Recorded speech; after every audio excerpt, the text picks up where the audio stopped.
Every single day, I get up at 6 a.m.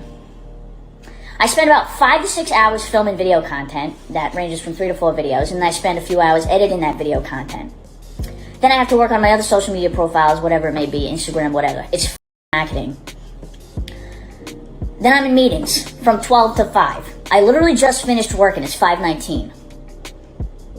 Try being an influencer for a day. Try it. Because the people who say it's easy are so far out of their minds, try it for a day. It is not for everybody. In fact, it's for a very small handful of people who can actually do this job. Because it's absolutely insane. You do not want to have this job. I'm just saying. I was first introduced to this influencer, Mikayla Nogueira. I think that's how you pronounce her name, if it is Spanish. If it's Italian or something else, I don't know how to pronounce it, but I'll go with the Spanish interpretation. By watching a video by April Butcher, I'm gonna post the link below for you to look at the video. That's how I became introduced to this influencer and the whole controversy based on the remarks she made. And I posted that at the beginning of the video. I also saw other videos about it, but it was April's video that really gave me a sense of what was going on, why people were so upset at what she had said. And watching this kind of gave me an idea for this video. I really wanted to touch on this. This is something I've been wanting to talk about for a while. And this to me was the perfect segue into making the video. And it really has to do with when influencers are just too relatable, when we see ourselves too much in them, and how that can backfire. It's a great way to start. I mean, people tend to gravitate to influencers that they find to be very relatable, people that they can see themselves in. It's a great way to create that rapport, to have that parasocial relationship with your audience, which is so important for you to have a massive platform like the platform she has been able to amass. But it can backfire. And I want to talk about that in this video. Now, it was easy to see why the public fell in love with Mikayla. I went down this rabbit hole of going through some of her TikToks. She is a TikTok celebrity, and she has amassed quite a large audience. And it was easy for me to see why is it that she was so likable. Because she is such an everyday girl. She has an average looking face. There's nothing extraordinary about the way she looks. She just looks like the average woman you would bump into walking down the street, somebody you might know from school, from church, you're related to. She just seems like the everyday woman. And what was inspiring about her platform is that she shows how you can have the most average features, and with makeup, the magic of makeup, you can transform yourself into a femme fatale. And people just love seeing that. There was the duality of we like how everyday you are, but we like how you can show us to transform ourselves into something that is not everyday. But then what happens when you become super popular? Your numbers grow, the money starts to come in, the sponsorships and the partnerships start to come in, you start filming with celebrities, and you become a celebrity. You have more money, the background changes because now you have been able to upgrade your living situation, you're able to go on nice trips. And all of a sudden, the girl that we used to see in her humble little abode, in her everyday regular home, dressed in her regular clothes, looking like a regular person just like you and me, all of a sudden, she buys a beautiful brand new home. She has a beauty room where she keeps her tons and tons of makeup. And now things are different.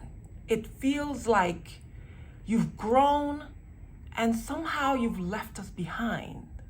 And so to see her living this fabulous life, and then all of a sudden she does a video where she is complaining about what it takes for her to have this fabulous life, it kind of gave the public, in my opinion, this is what I think, it gave the public permission to unleash this discomfort that they have been feeling all this time watching her do so well. And that feeling, if we could give that feeling a name or a title, it would be, why not me? Why not me? It's hard to own up to these feelings because there's a duality of feelings, how we feel about our faves, right? We want to see them win. We love the story of the humble girl who sat in front of the camera, started doing her makeup, and she got a big audience, and it changed her life. That's very inspirational to the average person out there. We dream of something like that happening to us. We love a house tour. Oh, I love a house tour. I love seeing them showing us the new digs and the furniture and how they decorated the place. And it's inspirational and it's wonderful and you're happy for them. But after the tour ends, after you've seen everything, there's this feeling that remains, this feeling that we don't want to talk about. We're going to talk about it. Let's talk about it. This feeling of it's not fair. It's not fair. I'm working hard. I'm trying here. I'm doing everything I can. And it just came so easy for her. And so to hear Mikayla talk about, oh, I work hard. I have to do all these filming and I have to do all these videos and then I have to edit and then I have meetings. To a lot of us, that sounds like the dream. Okay, so all you have to do is sit in front of the camera, film yourself, sit right there at home. You don't have to worry about dealing with traffic or a boss you can't stand, or co-workers and the power struggles in corporate America. You don't have to worry about none of that. All you have to do is just sit in front of the camera, film, edit, have some meetings by Zoom or by phone. And you're calling that hard work when I have to get up at 5 a.m. and get in traffic and deal with people I don't like because I need that paycheck. And when I come home, my house doesn't look as nice as your house. It's very justified. It makes all the sense in the world for us to feel that way. Don't feel bad. This is very normal. This is human nature. But it's especially egregious. It bothers us more when it's somebody who we can relate to. If it's someone who's 10 times better looking, who's a doctor, who has an IQ of 200, you can deal with that. You can say, okay, that makes sense. Of course you have more than me. That makes sense. But when it's someone just like you, and again, we are happy for them. We want to see people who look like us doing well in life. But when you see that person who looks like you, who talks like you, who doesn't seem like an extraordinary person, and they achieve great things, you think to yourself, well, if she can do it, then I should be able to do it, right? So why is it not happening for me? And that feeling can turn into something really sinister if you really go down the rabbit hole. You can really start resenting them, thinking, but wait a minute, she's there because I put her there, because of me, my support, me watching her channel, liking, subscribing, leaving a comment. I showed love to her social media platform, and she now lives in a mansion and she has all these benefits. But what about me? What do I get out of this? What do I get out of this deal? And it's easier to fall into that feeling of resentment, because the real feeling is a feeling that is so hard to look at. And we're gonna get honest today and we're gonna own it. The real feeling is, if you are just like me and you achieved all of this success, but I haven't achieved it, what is wrong with me?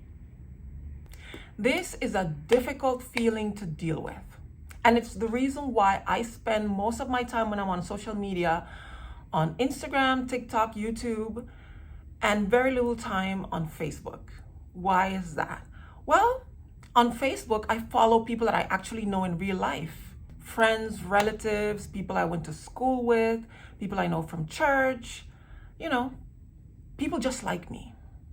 On the other platforms, I follow celebrities, brands, businesses. I follow, hobbies that I like to indulge in.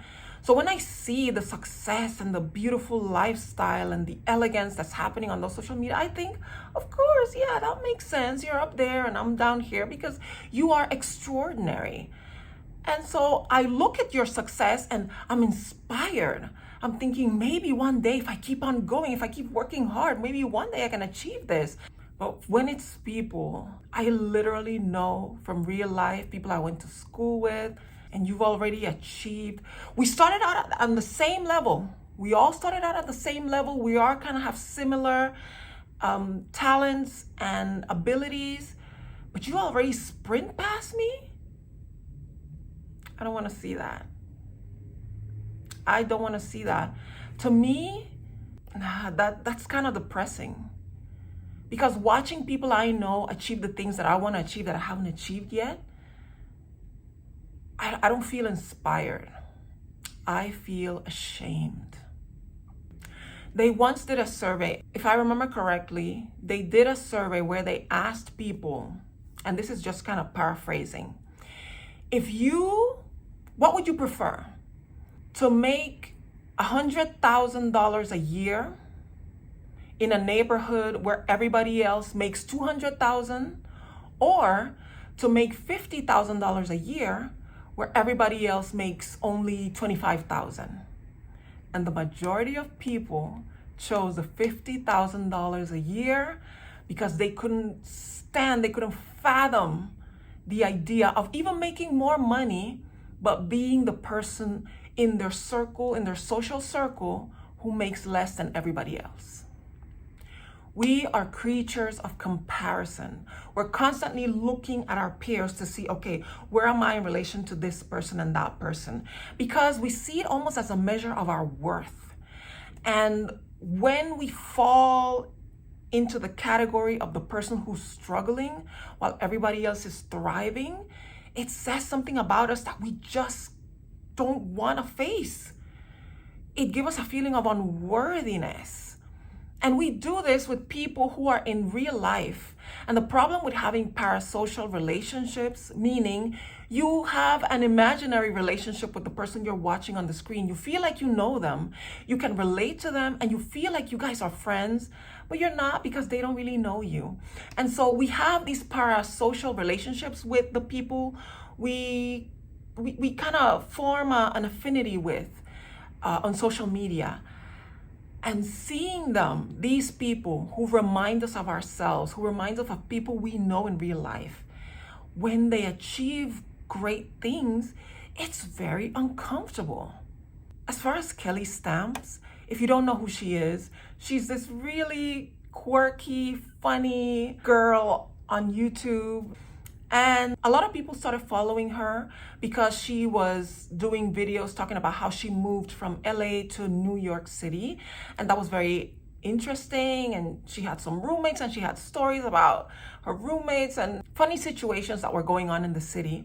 What made her so popular is that she had these story times. The first video I saw from her was her talking about how she had just walked out of a date. It was very entertaining. It was funny.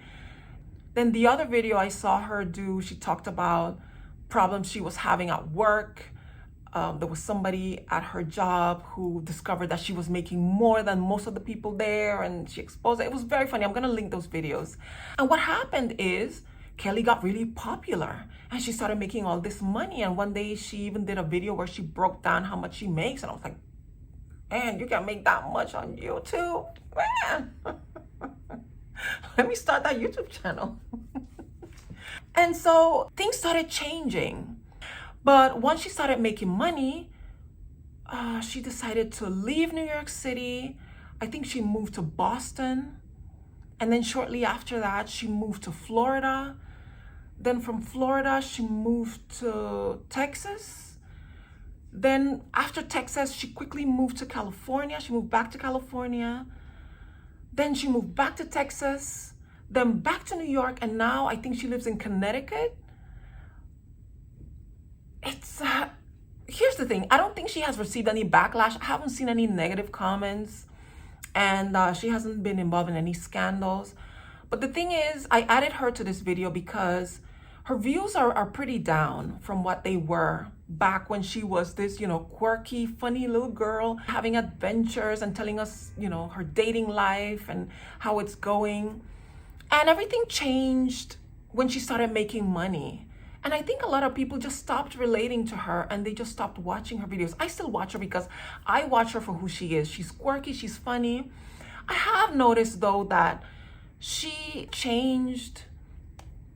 We meet social media influencers when they are in their humble period, when things are just getting started for them, and we can relate to them and we see ourselves in them. But once their life starts changing and their surroundings begin to change, and they're talking about, oh, I'm traveling here and I'm going there and I'm moving to this apartment, I'm moving to that apartment. And by the way, I would like to know how much money Kelly has been spending moving to all these different places, breaking her leases. I would like to know how much she has been paying to break all those leases from all those places, because all that moving has happened in about a year and a half. I would like to know that. But again, that's all part of Kelly changing. She was this girl who was living in this one place, trying to make ends meet, and now she has all this money and she can go from here to there and jump from this one to the next one and the next one, and we just can't relate to her anymore. So what's an influencer to do? Should they pretend that their lives haven't changed? Should they continue to, film from the old place even though they've moved to better digs? Should they not talk about how their lives have improved, how their growing platform has benefited them? I don't think we want that either. I just don't know. This video is just me talking about what is going on. I don't have a solution. All I can say to influencers is be yourself and hope for the best. Thank you. No, that's not it. Yeah, that's it. That's really all you can do. What else can you do other than just be your authentic self? Acknowledge the feelings your audience might be having as things change around you. Just acknowledge it, maybe. I don't know. Yeah, it's a tough spot to be in as an influencer.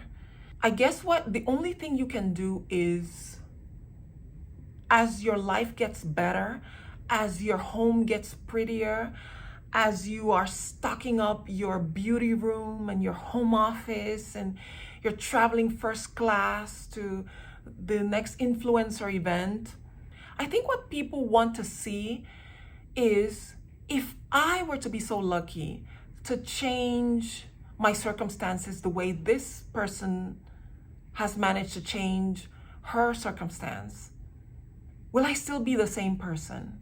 Will I still be the same humble, quirky person who still wants to shop at Ross or at Goodwill and find a bargain instead of like, oh no, I only go to Rodeo Drive? We don't want to see that.